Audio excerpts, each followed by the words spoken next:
Gold, trusted gold buyers. మీరు తాకట్టు పెట్టిన బంగారాన్ని విడిపించి ఈ రోజు ఉన్న మార్కెట్ ధరకు కొనబడను. ఇంకెంత తిట్టా మట్టి? ఇల్లు మారితే కలిసి వస్తుందన్నావు, వాస్తన్నావు, నా మొహం అన్నావు. చూడిప్పుడు ఈ ఇంట్లోకి వచ్చాక నాకు ఉద్యోగం రాలేదు సరికదా, నీకున్న ఉద్యోగం కాస్త ఊడింది. ఇప్పుడు ఇద్దరం కలిసి వీధుల్లో పడి అడుక్కు తినాలి. మనం అడుక్కు తింటాం, పస్తులుండి చస్తాం. మంజు మొగుడికి స్కూటర్ కొనిస్తాన్ని మాట ఇచ్చావు కదే, ఇప్పుడు అది ఎలా కుదురుతుంది? అసలే తలకు మించిన అప్పు ఉంది, దానికి తోడు ఈ స్కూటర్ ఖర్చు. ఎన్ని గొడవలుండగా ఇప్పుడు నీ ఉద్యోగం పోతే మంచు కాపురం ముక్క చెక్కలైపోతుంది. తల్లి భగవంతుడా, నువ్వేం కంగారు పడకమ్మా, జరిగేది జరగమ్మా అంతా. ఈ నెల అమ్మకి నోముల ఖర్చు ఎక్కువ ఉందట, కాస్త నీ పర్సనల్ ఖర్చులు తగ్గించుకో. ఈ 5 రూపాయలు ఉంచు. నెల రోజులు ఆఫీస్కెళ్ళి పనిచేసి రావాల్సిన దాన్ని దాహం వేస్తుంది, ఏ సోడానో తాగాలనిపిస్తుంది, ఆకలేసి కళ్ళు తిరుగుతాయి, ఏ పండో ఫలమో తినాలనిపిస్తుంది. 30 రోజుల ఖర్చుకి 5 రూపాయలు ఇస్తున్నారా? ఎలా సరిపోతుందండి? సరిపెట్టుకోవాలంతే. ఎలాగో బస్సుకు సీజన్ టికెట్ ఉందిగా, ఇంకా ఆడవాళ్ళ ఖర్చులే ఉంటాయి. అలవాట్లకి ఆడ మగ తేడాలుంటాయి కానీ ఆకలికి ఆ తేడాలుండవండి. ఇంకా ఈ నెలకి ఇంతే. భగవంతుడా, ఈసారి ఇట్టొచ్చావా?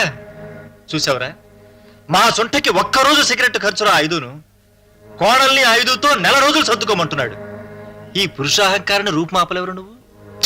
వేస్ట్రా, శుద్ధ వేస్ట్రా నువ్వు. ఈ కవర్లో ఏముందో చూడండి.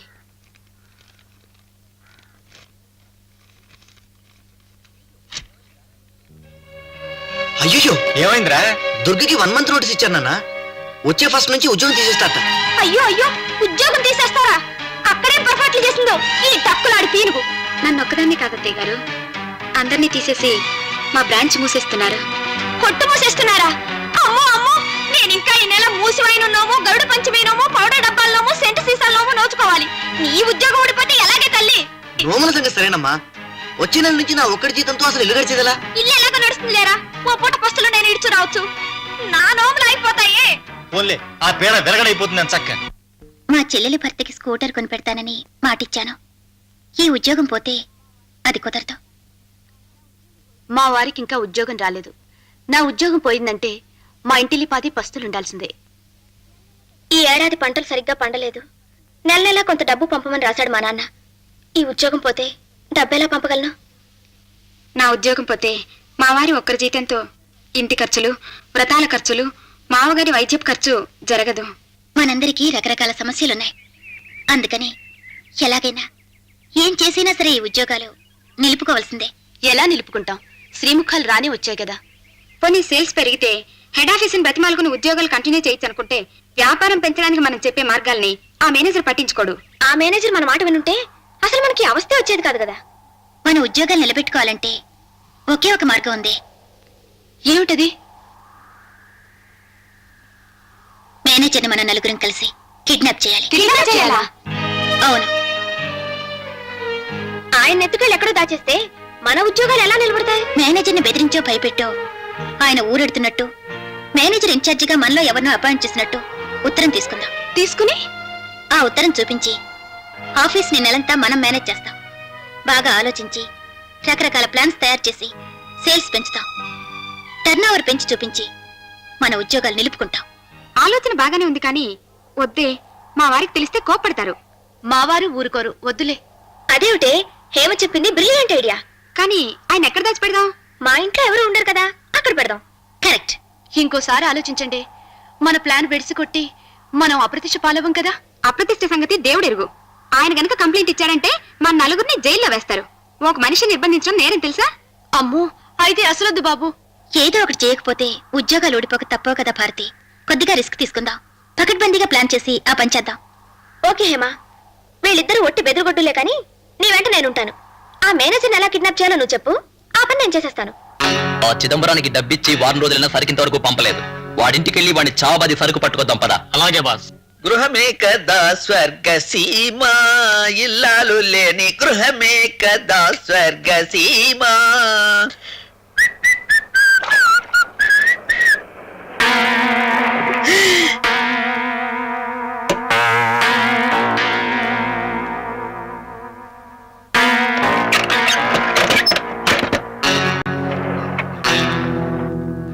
వాడి కోసం వచ్చారా? మీరు వచ్చింది వాడి కోసమేగా. మా బాస్ వాడిని ఈడ్చుకురమ్మన్నారు. మేము వాడిని తీసుకుపోవడానికే వచ్చాం. సత్యం, ఇద్దరెములాళ్ళు దిగిపోయారు. చిదంబరం, చిదంబరం, చిదంబరం, చిదంబరం.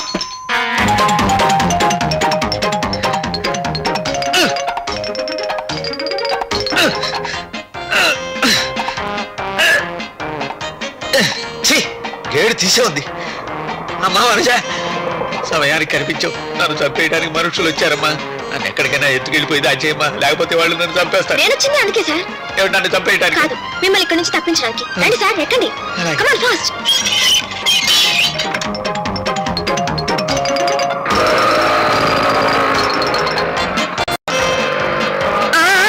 అమ్మా వనజ! రంగా, పద. పరిగెట్టండి. పదండి, పదండి. అమ్మా, అలలు తరుగుకుంటూ వస్తున్నారు. నన్ను ఇలా ఎక్కండి, తీసుకెళ్ళి ఎక్కండి. రండి సార్, quick. త్వరగా. పద. లోపలికి రండి సార్. తలిపేమ్మా త్వరగా. అమ్మయ్యా, అమ్మా, ఇప్పటికి ప్రాణం కుదుటపడిందమ్మా. ఆ 2 వర్గాల రాక్షసుల్లో నేను ఎవరు కట్టబడినా నన్ను చంపి పాతరేస్తారమ్మా. పోనీ మా ఆవిడ నగలమ్మి వాళ్ళ డబ్బు వాళ్ళ మొహాన బారేద్దామంటే సమయానికి అది ఊళ్ళో లేకుండా పోయింది. కాస్త మా ఆవిడ వచ్చేంత వరకు నన్ను రక్షించమ్మా. చచ్చి నీ కడుపులో సార్, పుడతాను. సార్, లేవండి సార్. మీరు ఇక్కడ ఎన్నాళ్ళైనా ఉండొచ్చు. ఇంకా మీరు ఆ రౌడీల గురించి భయపడకండి సార్. నేను షాపుకి వచ్చినా ప్రమాదమేనమ్మా. ఆ తలమాసిన వేధవులు అక్కడ కాపు కాస్తారు. ఎరక్కపోయి ఇరుక్కున్నానమ్మా. చచ్చిపోతున్నాను. ముందు నొయ్యి వెనక గొయ్యిలాగా ఉంది నా పరిస్థితి. పోనీ ఈ 4 రోజులు మీరు షాపుకి రాకండి సార్. ఆ వ్యవహారాలు మేము చూసుకుంటాం. కాకపోతే గురునాథం గారికి ఏం చెప్పాలా అని ఆలోచిస్తున్నాను. ఆ, ఒక పని చేస్తానమ్మా. నేను మా ఆవిడతో తీర్థయాత్రలు గెడుతున్నట్టు, ఓ 1 రోజులు సెలవు పెడుతున్నట్టు ఉత్తరం రాసి నీకు ఇస్తాను. అది షాపులో అందరికీ చూపించు. బాగుంది సార్, అలా రాసివ్వండి. ఆ, పెన్ను కూడానమ్మా. ఆ ఉత్తరంలోనే మీరు వచ్చేంత వరకు మన షాప్ కి ఇన్ఛార్జ్ మేనేజర్ గా మా హేమలత ఉంటుందని రాసివ్వండి. ఇంకెవరితో ఏ ప్రాబ్లం ఉండదు. కరెక్ట్ అమ్మా, అలాగే రాసిస్తాను. కాఫీ తీసుకోండి సార్. ఆ, ఇదిగోనమ్మా ఉత్తరం. నీకు చాలా శ్రమిస్తున్నాను. అబ్బే, శ్రమేం లేదు సార్. వెతకపోయిన తీగ కాలికి తగిలినట్టు మాకిలా కలిసి వచ్చింది. అంటే అదే సార్, మీరు మమ్మల్ని ఎంతో అభిమానంగా చూసుకుంటారు కదా. ఆ రుణం తీర్చుకోవాలని మేము ఎన్నోసార్లు అనుకున్నాం. చివరికి ఆ అవకాశం ఇలా వచ్చింది. థ్యాంక్స్ అమ్మా. ఆ, షాపుకి టైం అయింది, బయలుదేరు. వచ్చేసి టేబుల్ మీద రెడీగా ఉంచాను సార్. ఆ. మీకు ఆకలి వేసినప్పుడు ఫోన్ చేయండి. ఆ, ఇంట్లో అన్ని రెడీగానే ఉన్నాయి. You feel free sir. అలాగే.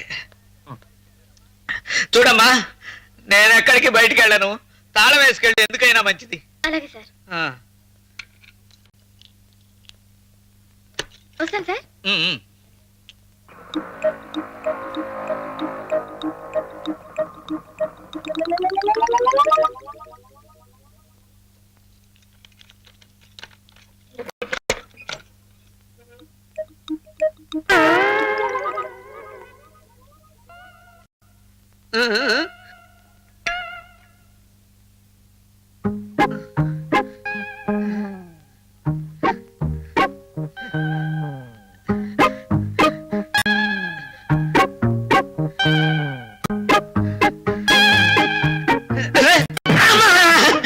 ఎవరు మీరు? No dialogue, only action.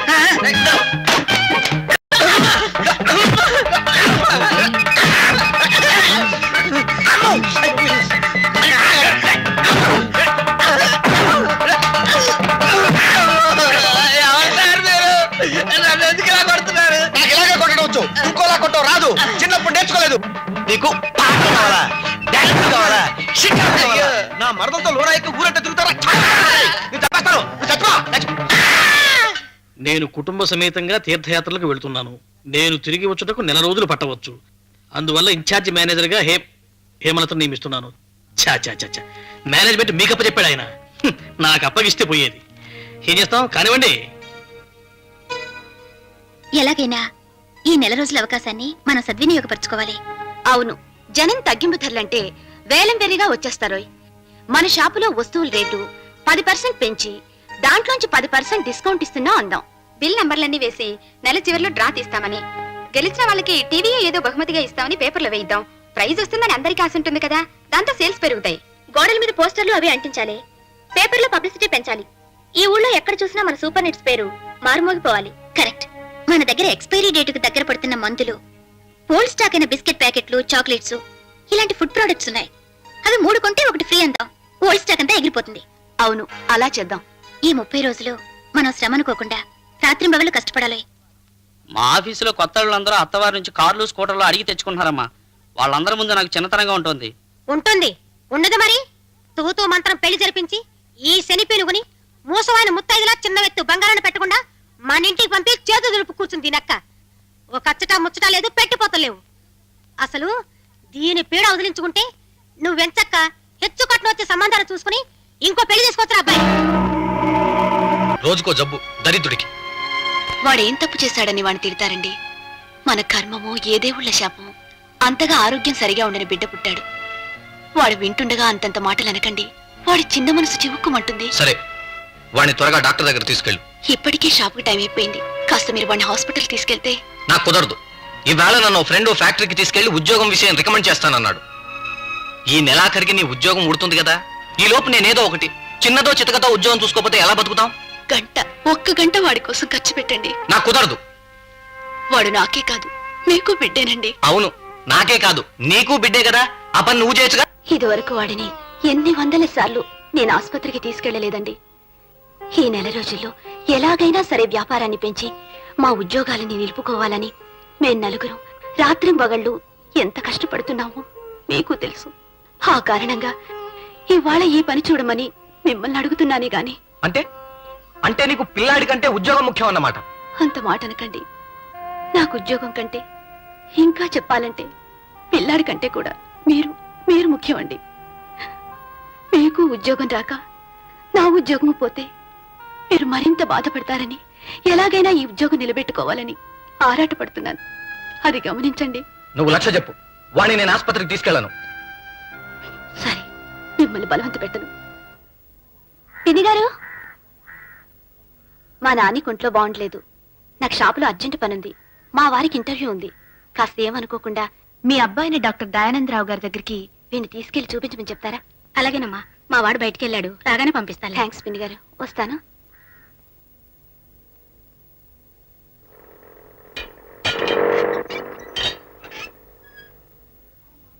ఏమండి, పక్కింటి పిన్నిగారి ఇల్లు తాళం వేసింది.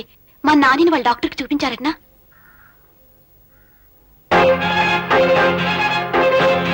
నాని, నాని, నాని,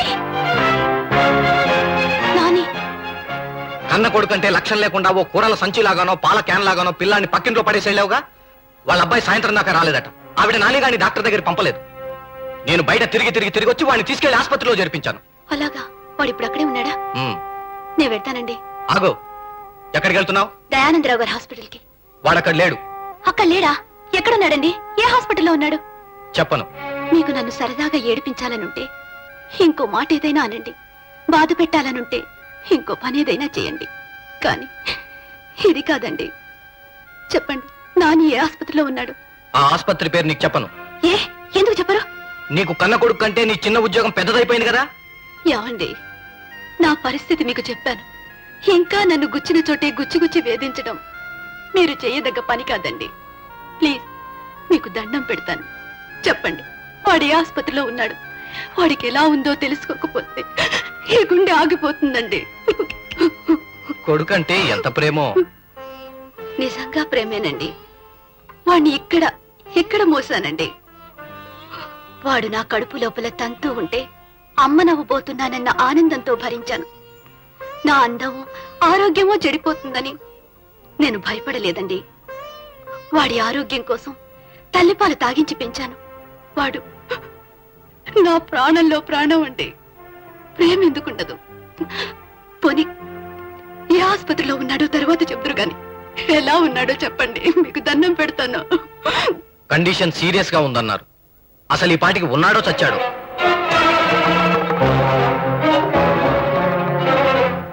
నేరా మాట అనగానే నా కడుపులోంచెగిసిన మాటకి నా నోటికి మధ్య ఈ 2 చిన్ని బంగారు రేకులు అడ్డుపడ్డాయండి.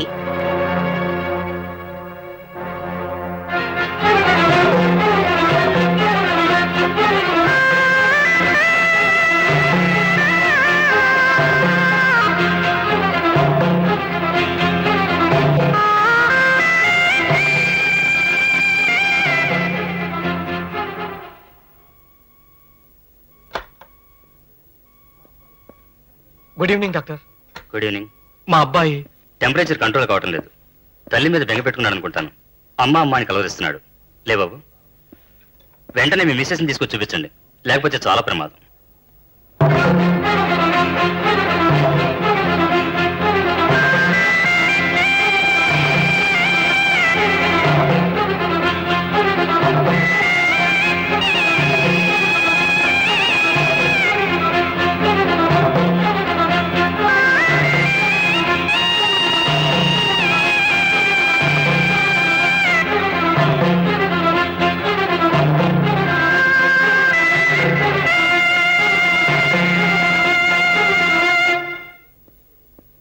డాక్టర్ గారు, మా ఆవిడ ఎక్కడికి వెళ్ళిందో తెలియడం లేదు సార్.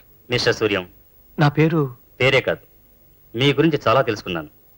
నేను చిల్డ్రన్ స్పెషలిస్ట్నే కాదు, సైకాట్రిస్ట్ని కూడా. మీ భార్య ఉద్యోగం చేసి మీరు నిరుద్యోగంగా ఉండిపోవడం చేత మీలో ఇన్ఫీరియారిటీ కాంప్లెక్స్ డెవలప్ అయింది. రాను రాను మీలో సాడిస్టిక్ మెంటాలిటీ పెరిగిపోయింది. అయిన దానికి కాని దానికి మీ భార్యని కోపట్టడం, తిట్టడం, ఆవిడ బాధపడేలా ప్రవర్తించడం చేస్తున్నారు. అవునా?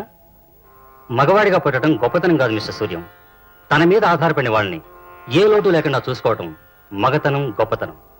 మీ భార్యను సినికల్ గా హింసించాలని ఆవిడకు మీ అబ్బాయి ఉన్న హాస్పిటల్ పేరైనా చెప్పలేదట. ఇది చాలా తప్పు మిస్టర్. ఆవిడ కంగారు పడుతూ ఊళ్ళో ఉన్న ఆసుపత్రులన్నీ తిరిగారట. అనారోగ్యంతో ఉన్న బిడ్డ కనపడకపోతే ఆ తల్లి మనసు ఎంత తలడిల్లిపోతుందో ఊహించండి. కేవలం ఆవిడ ఉద్యోగం చేస్తుందనే అక్కస్తో భార్యను బాధించడమే మీ ఉద్దేశం అయితే, మీరు చదివిన చదువు, మీకు నేర్పిన సంస్కారం అదే అయితే, ఆ చదువు వృధా మిస్టర్. మా గురించిన ఈ వివరాలన్నీ మీ అబ్బాయి ఉన్న రూమ్లోకి వెళ్ళి చూడండి. ఈ వివరాలు నాకు ఎవరు చెప్పారో తెలుస్తుంది.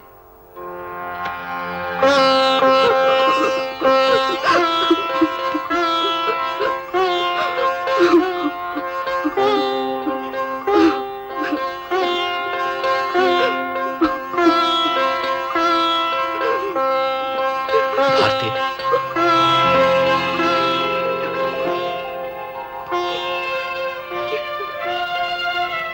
నేను చాలా ఫూలిష్ గా ప్రవర్తించాను. నన్ను క్షమించవు.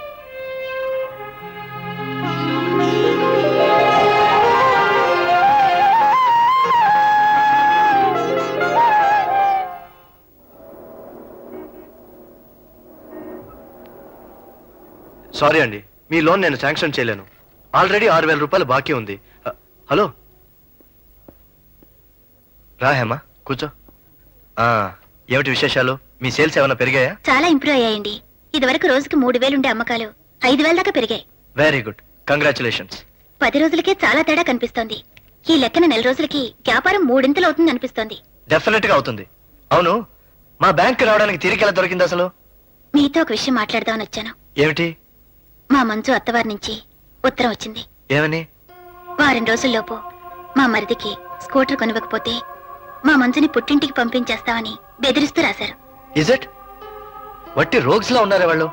పాపం, అక్కడ అది ఎలా ఉందో, ఎన్ని కష్టాలు పడుతోందో.